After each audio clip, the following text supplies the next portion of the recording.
Good morning. Good morning. My apologies. I'm a bit tired this morning. It's all part of the whole story. Oh, Bella's not here today. She's off fishing with the papas. Third cup of coffee. Good morning, Letty. Good morning, Cindy. Good morning. Um, oh, Diane. Hi. Good morning. Everybody have their coffee. Might be here to get an extra cup.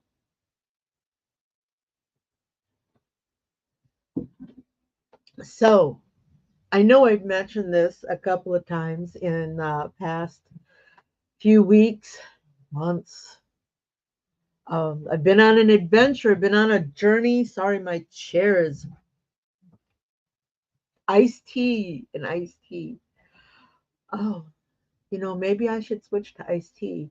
Um, been on this whole laser journey, and my whole purpose, excuse me, my whole purpose for going down this, I know I hear this term all the time, this rabbit hole, for going down this path was to be able to, uh, oh, Victory Leathers, good morning.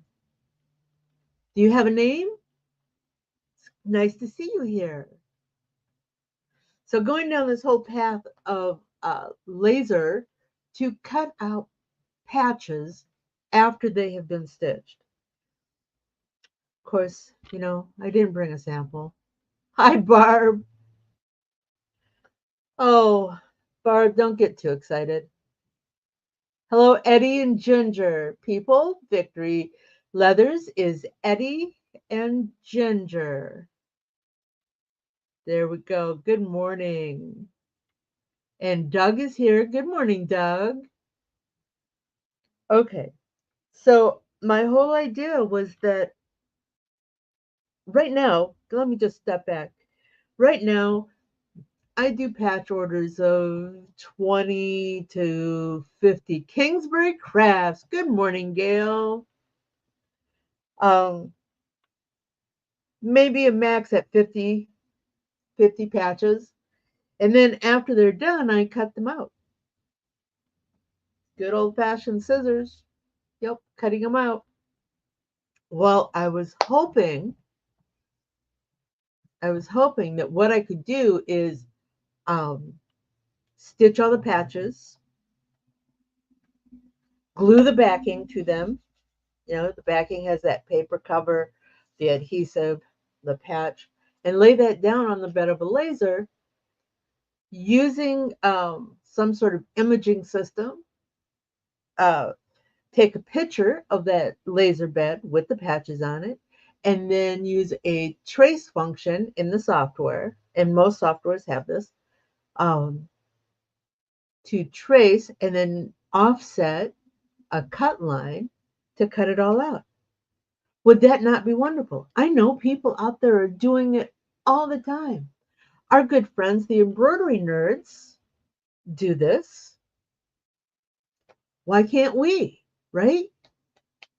Okay. Well, here's the other thing, trying to do it on a budget.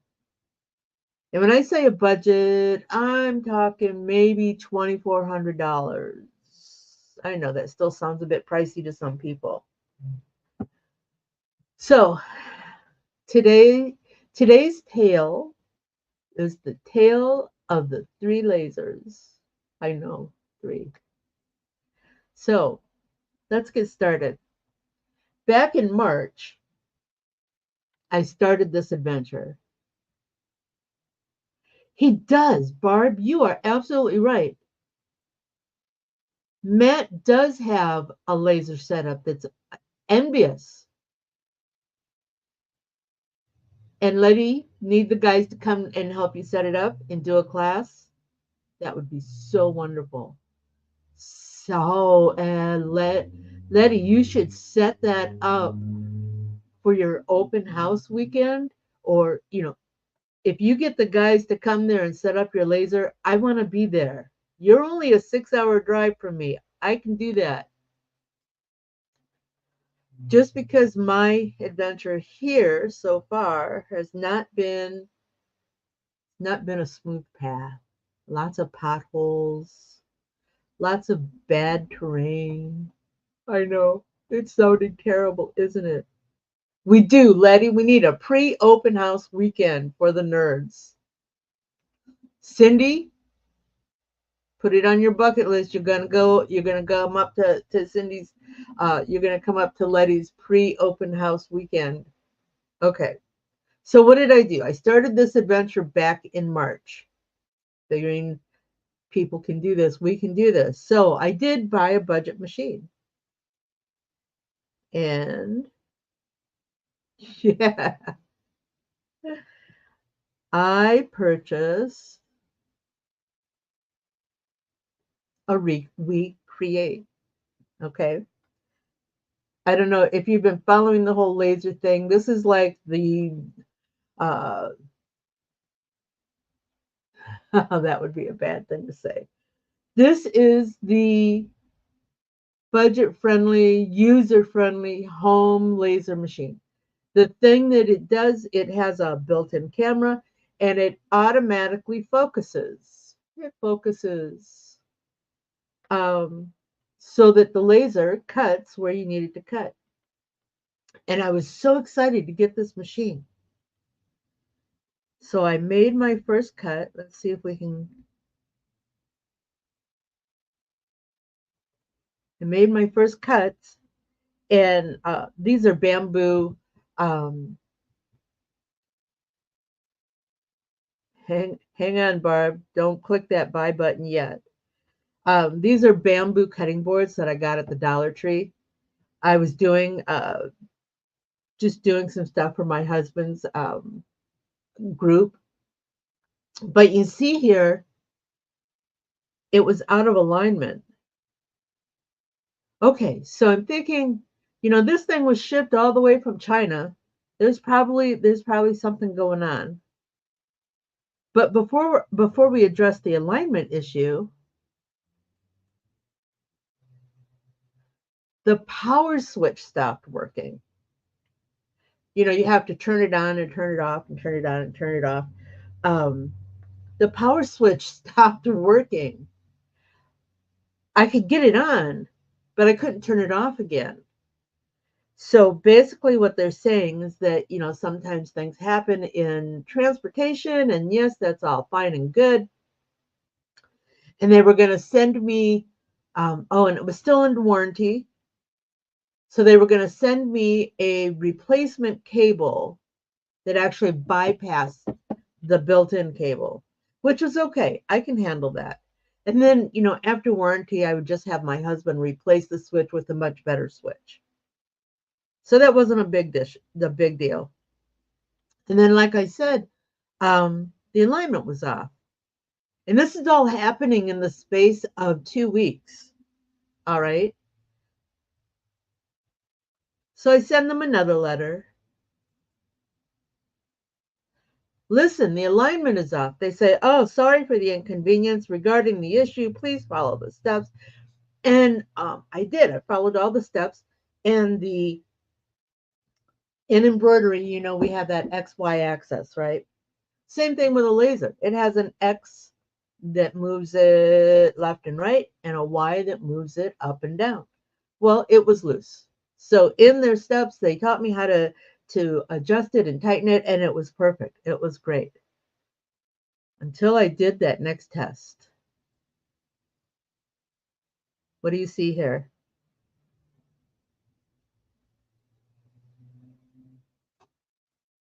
Can you see that?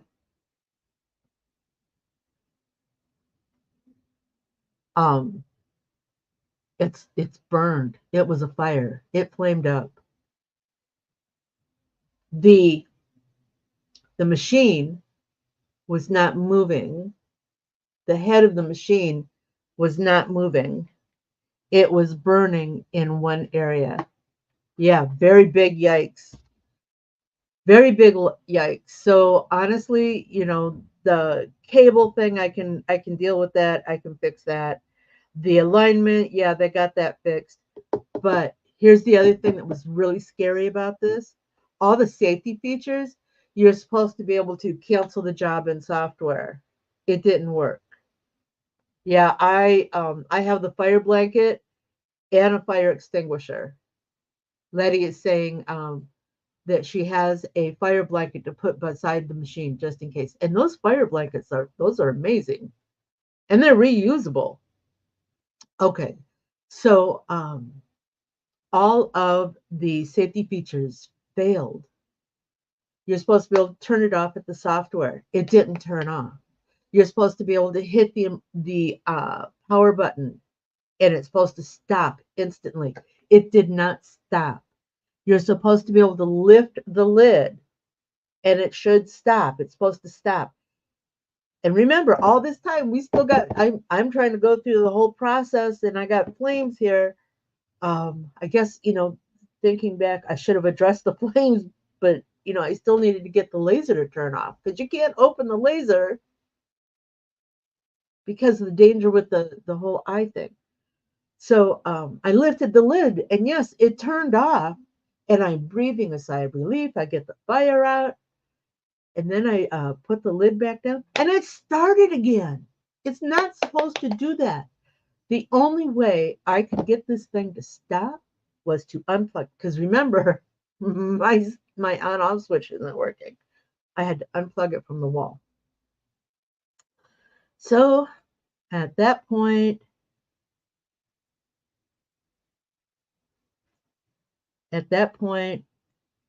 I made arrangements to return the machine. I sent it back. I was still within my 30-day trial period. You got to do all of this in your first 30 days because that's your return window. They agreed. I did have a fire extinguisher. Oh my goodness. I hope you had a fire extinguisher. We had a fire. This is Cindy talking, everybody. We had a fire in our shop last week. It was very scary. We've never had a fire in over 35 years of business, an electrical issue. Thankful for extinguishers. Um, yeah, I do. I have actually in that same location, like I said a minute ago, I have a fire blanket. I have an extinguisher on the cart just below, and two extinguishers up above because it's in the garage. And my husband, hi Jesse, my husband works on his cars out there, so you want to make sure that So I have extinguishers to cover everything, but I sent this one back. All right, we create. Now, that was my experience with this machine. There are hundreds, if not thousands, of those machines out in the general public, out in the world, that are working just fine. But, I was not willing to give it another chance. Okay, so what did I do next? Based on some recommendations, um, and some reviews, I went with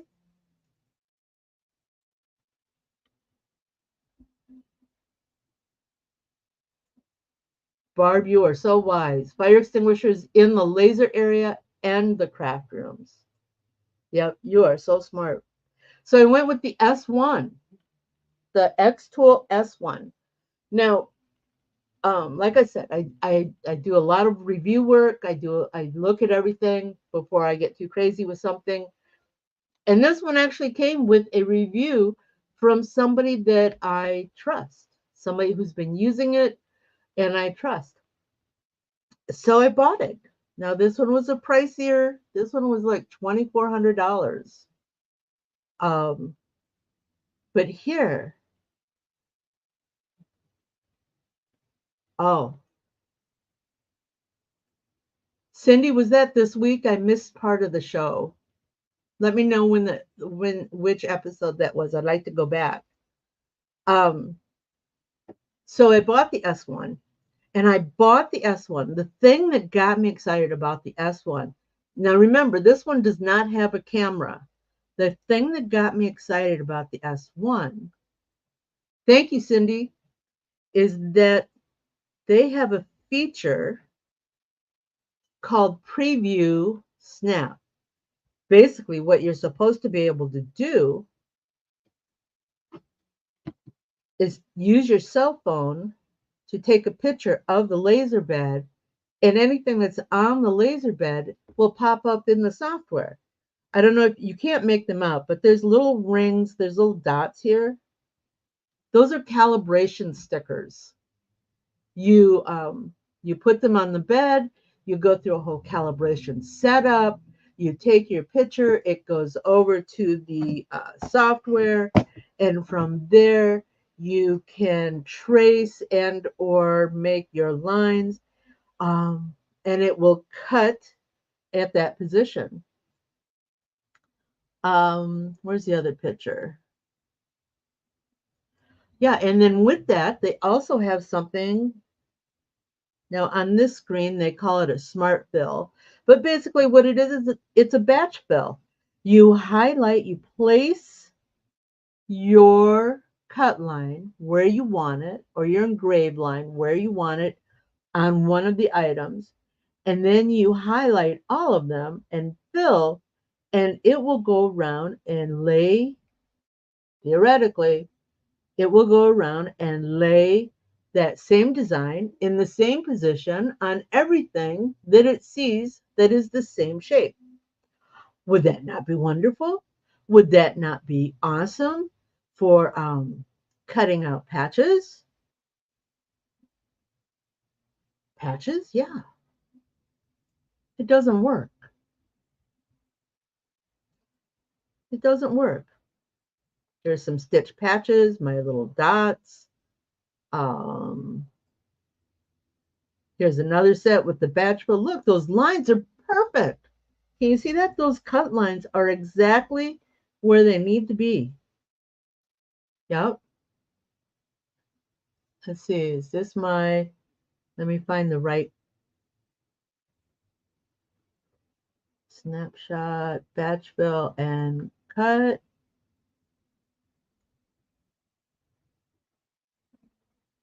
So here is my cut line. Here is where it actually cut. It's off by about 1.5 millimeters. Both left, right, up and down. Okay. That's on this one. I don't have the other samples because it was crazy, but no two line setups, no two job setups were off the same way. These were too high, the cuts were too high and too far to the left, others were too low and too far to the right, others were just vertically challenged, others were horizontally challenged. So I spent a lot of time working with the support cat. And ultimately, yeah, Barb, that's wonderful. Barb saying the PS2 works with a built-in camera, um, but it uses the same software. It uses the same software. And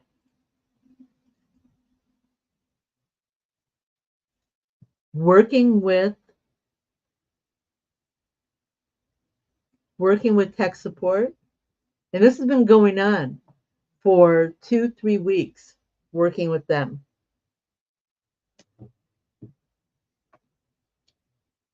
The camera function has some calibration errors in the software. We are constantly correcting and improving the function. If you just want to cut materials such as cardboard, we recommend you choose the M1. It has a smaller error. So their solution to me for this whole S1 issue is to buy another one of their machines, a different machine. No. Okay. So let me just say the S1, it's a wonderful, great laser.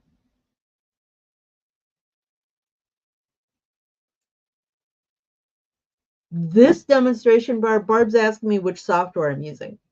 This particular S1 demonstration, I was using the Creative Space, the XCS. However, after this, um, I thought, okay, we've already made the investment in the machine. We're not going to buy another one of their machines. Doug, buy ones, cry ones. You're using it for production. It's an investment and it will pay for itself. Yeah. And Barb, you're right. Lightburn does give more control. That was my next part of this adventure. So, resigned myself to the fact that this machine, as wonderful as it cuts, it can only cut as it's instructed, which means that the software is giving bad instruction. Okay, so what are our options? Well, different software. And you're right, Barb. Lightburn. Lightburn is the industry standard, just like um, um, Wilcom is the industry standard for embroidery digitizers, with Pulse being maybe a level above that. Um,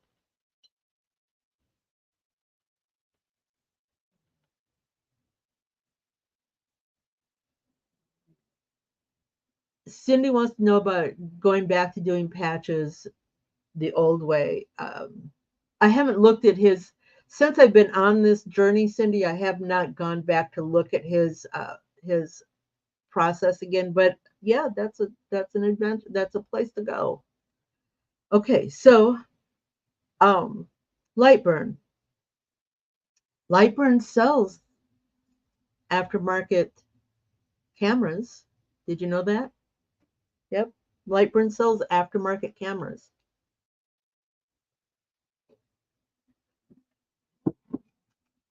I purchased a 150-degree camera, and I purchased this camera because it only needs from the bed, from the cut bed in the machine to the camera location, it needs a minimum of 8 inches.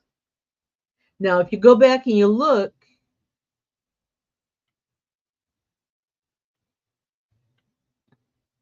I've done that. We'll get back to that in a second. Cindy's telling me that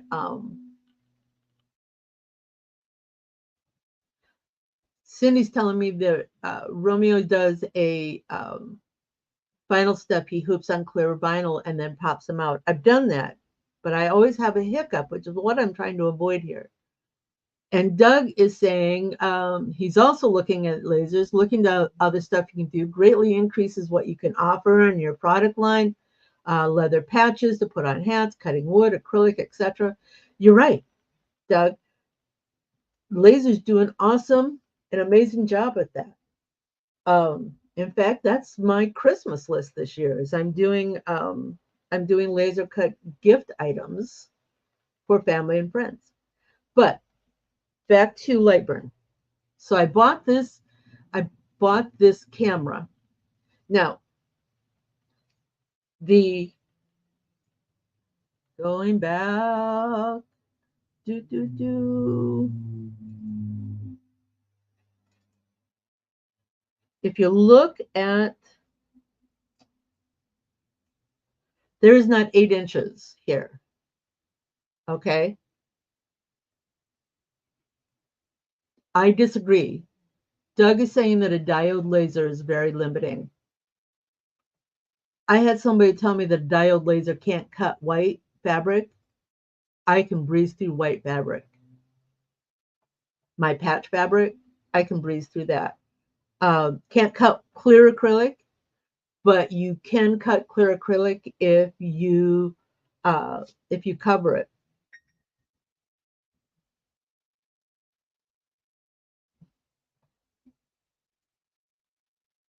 Barb,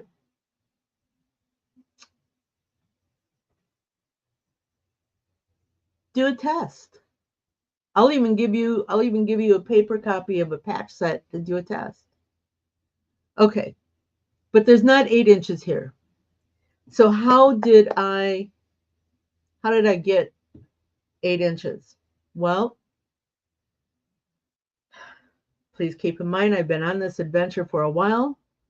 I felt confident that whatever I do, I can reverse. Yes, I voided my warranty, but I was already 6 months into a 1-year warranty. The machine runs awesome. The software does not. So, what did I do? Well, I removed the lid at the hinge and I lifted it 3 inches. Using basswood and black acrylic, I uh, added walls all the way around. I measured from corner to corner to find my center.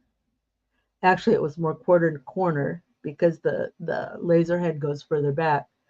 To find my center, I punched a hole in the top of the um, lid to lay my camera in. I know you think I'm crazy, don't you? But again, I got the camera to work. The camera works. The camera works. Now,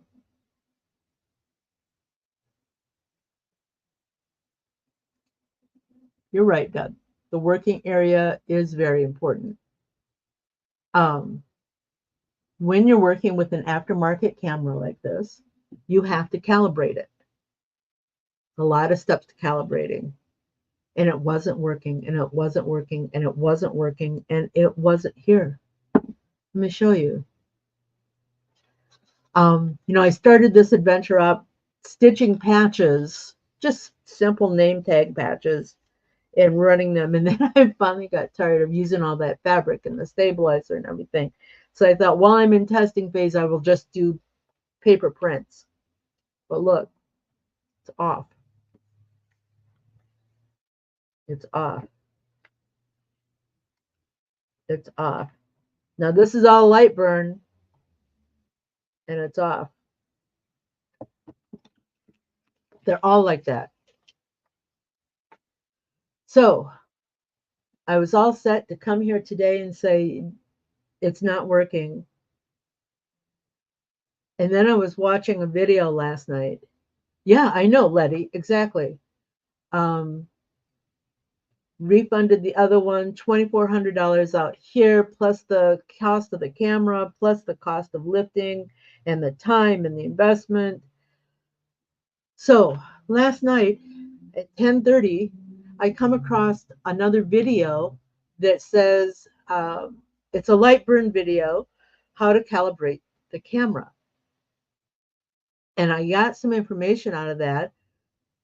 2 key pieces of information. The camera is a fisheye camera. We all know what the fisheye stands for.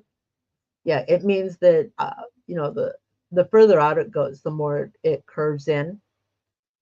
Um, and I had been trying to set it up as a straight camera. That won't work. Okay. So the other thing, knowing that it's a fisheye camera, and then in there, uh, you get this little dot thing that you print out, and of course I don't have it here with me. Remember, I said I was tired. Concave, yes. No, you're right. Concave. It means that it's like a bowl, a very shallow bowl, but a bowl. So you get this paper with dots on it. No, don't get too crazy on me, Barb. It's not the way. Yep, they aren't. Um, so you have to put it in there, and the first one, it gives you, location. Set it here, and it takes a picture, and you capture. So I was doing all of that. I was setting, and there's like 9 positions, and I was, it would pop off and it would say, "Oh, that looks great. Go on to the next one." Well, here's the other key piece of information. Oh, I guess there were three. Um, 150 is a fisheye camera. Oh, the other thing it said is that 150 is also the hardest camera to calibrate. Um, um, sorry. In the calibration, there's 9 positions. It'll come back to me. But you have to, oh, I got it. There's a parameter. You have to be, it gives you a dot. Yeah, that looks great. You got an image of 0.758396. It it wants a point 0.5 or less. I didn't catch that the first time. And of course, well, the first time and the second time or the third time or the fourth time or the fifth time or the, forever times. So this time I did. And the other thing is, again, it's a concave. So it says on those outer edges, those outer positions, you need to not lay the print, the pattern flat. It needs to be raised to look at the camera. So over here, it needs to be, the back needs to be raised. In the corner, this corner needs to be raised. In this corner, this corner. You see what I'm saying? So here it is. I finished watching this video. It's at 11:30 last night. And I'm thinking, oh my God. Oh my God. So I get back up out of bed, get dressed, go back out to the garage, and with the utmost precision, I recalibrated that machine. I got actually less than zero point 0.4 on most of them. The corners were really hard, but I got it. And I did the alignment test. The alignment test is where it burns a pattern on the board, and you go in and you pinpoint where the centers of those patterns are, and then you're ready. Then you're ready for testing. So, testing.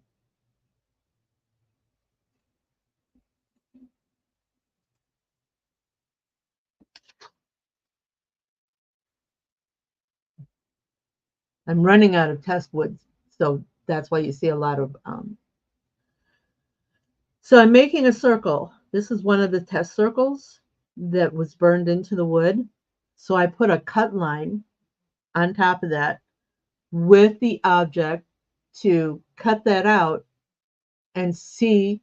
The whole idea is that it would be in the same position, that the cut would be where I placed it. That's my first one. This is my cut line. This is the hole.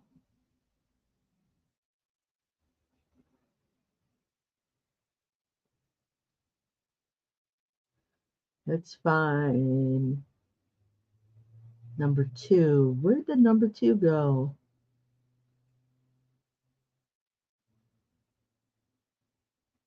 Yes, they do, Barb. Barb is suggesting a couple of other YouTubers, and I've seen them both. Here is my cut line.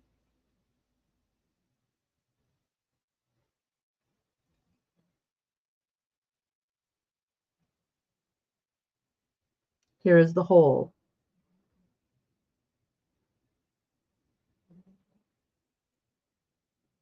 Let's see, A, B, C. Oh, I didn't put C. So finally I got tired of doing that. I thought, okay, let's just see.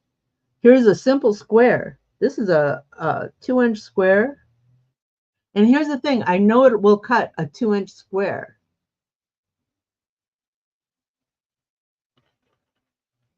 That's my cut line.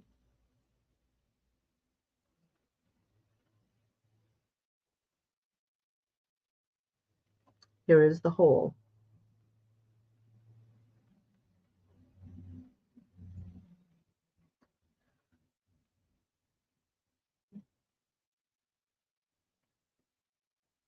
Here's my cut line.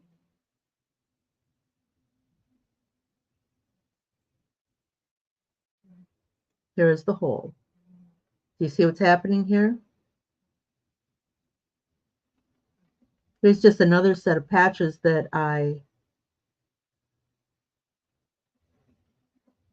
just cut line, hole. Barb, do you see how all the others were high and right? This one is left. They were like just moments one after the other.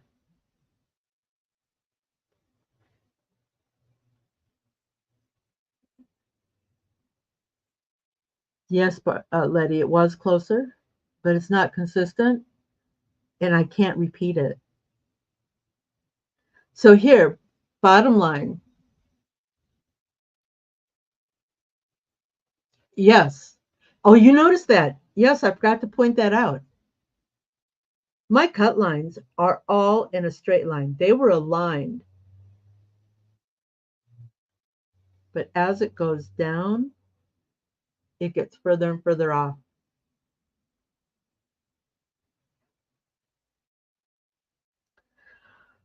Okay, so ultimately,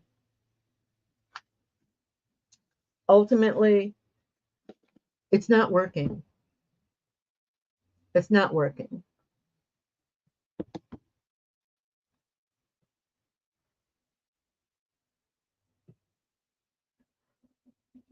Um, Cindy, you're saying that I should reach out to Lori, that she had recently did some name pencils for me. Do you remember at Applique Getaway my pens that had quick to stitch on them? I did those on this laser. I used a jig. You lay it out. Um, you lay it out on the first one in the batch fill at work. Um, I did the pens on this laser.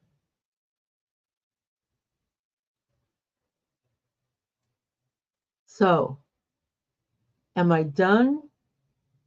Am I going to go back to just doing 20 to 50 patches and cutting them all out by hand? Right now, today, the answer to that question is yes, because I cannot. I'm tired. I've been at this since April, and I'm tired. No, no, I'm yes. As far as the laser is concerned, yes. It's just the Cindy's asking if I'm having a problem with just the patch part, and yes.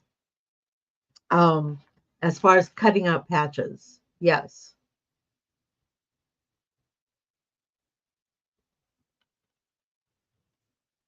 You know, that is Barb, the PS2 can laser on a piece of rice. Um, the PS2 can laser on a piece of rice. But can you take an image of that piece of rice, lay that name on the rice and have it go in the place it needs to be? I don't believe you can. So, what am I doing next? Remember, I also said this was supposed to be a budget.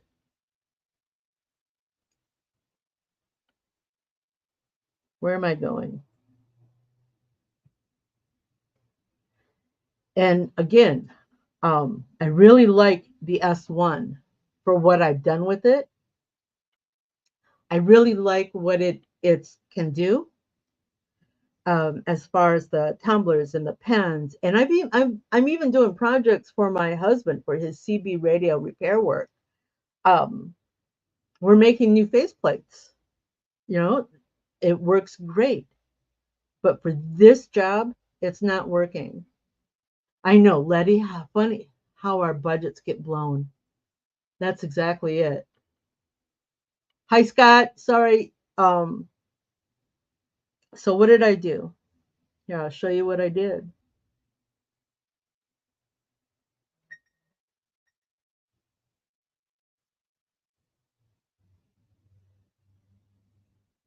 Yep, I did. But here's the thing. This thing is supposed to show up tomorrow. I will unbox it. I will set it up. I've already got all the test pieces in Lightburn for it. And if it does not, and here, the reason I chose this one, yes, the bed is smaller. Yes, it's got a smaller diode, but I can adjust for that power. Um, it has a built-in camera.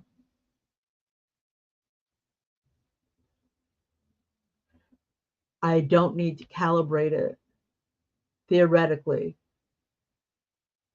I don't need to calibrate it. And I'm hoping that that is the fix. So right now, today, I do not have good news with regard to cutting out patches using a laser. Maybe next week I will have, but right now, today, I don't.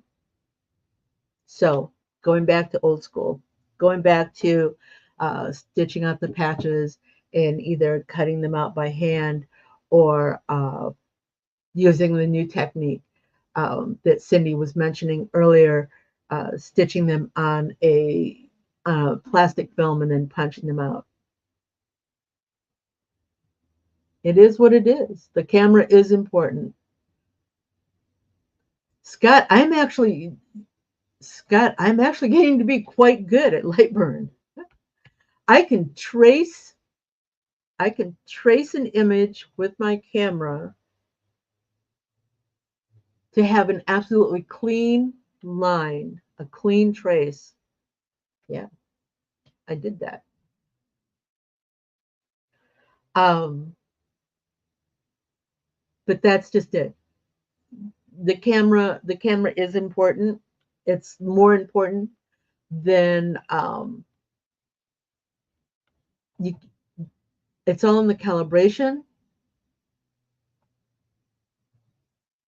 I can't get the aftermarket camera to calibrate properly. I'll keep the S1. Everything that I've done to it to raise it up, I can take apart and put everything back the way it was. Um, so I will keep the S1 for my husband's jobs, gift type work, that kind of thing. And the smaller machine, if it works, I will set it up to cut patches all day long. But it has to work. And of course, we all know Amazon Prime. They have this great return. In fact, it says right here, return this item for free. We offer a free and convenient returns with at least one return option. No shipping charges. All returns must comply with our return policy. Yep. So that's what I'm going to do. What do we got here? I'm back. Fabulous with lightweight heat and bond to keep the fabric stable in the cutter. I'm back because ultimately the patches that I'm building are going to be used to heat press into place. I use Lone Star adhesive backing for the same purpose. Not only does it back the patch to keep the threads in place, it also gives an adhesive that works really well. Um,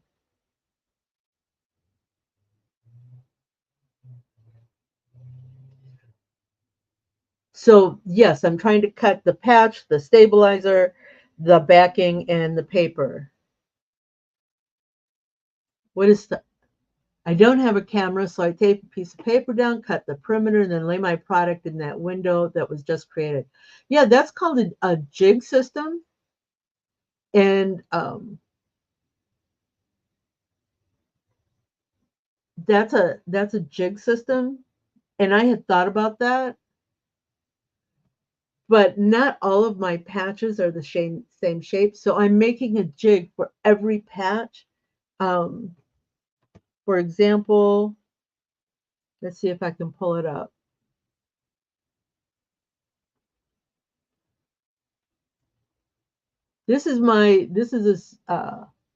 I love the Lone Star barb. It's wonderful. Whoops, you don't need to see that. Here, get rid of you. This is my test print. These are the patches that I am trying to cut out. These patches here all have a satin border. These patches have no border. So I want just this. These patches, Cindy, these are where your scrim fabric is coming into play. I'm using the scrim to cut out a no border patch, which is another one of my goals, cut out a no border patch. Well, when you're ready, it is just a simple patch, Letty. I can send you a copy of the design file.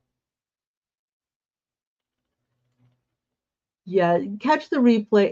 It's there's I hope you find something you take from it.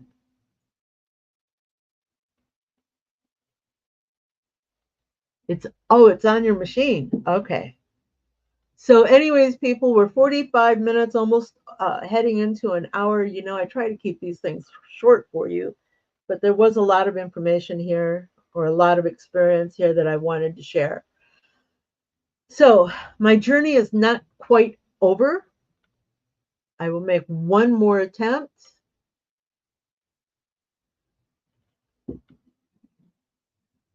I'm going to make one more attempt. If it works, I will let you know. I will cheer. And here's the thing. Back, and I'm so excited. Back when I first set up that camera, that aftermarket camera, that first time, I don't know if you guys saw, I was so excited because I had it perfect cut. I do not know what changed, but that first test that I did, that very first test was perfect. And then something changed. Okay, I got to go. You all got to go. I got to go. It's Saturday. Have a great weekend. We'll do this again next week. Don't know what we're going to talk about, but we'll figure it out. In the meantime, wasn't that fun? Do you have more questions? Do you want to learn something new? Join me at quicktostitch.com for coffee and conversation, and we'll talk about it. Embroidery machines, designs, and business. Hope to see you soon. Bye now.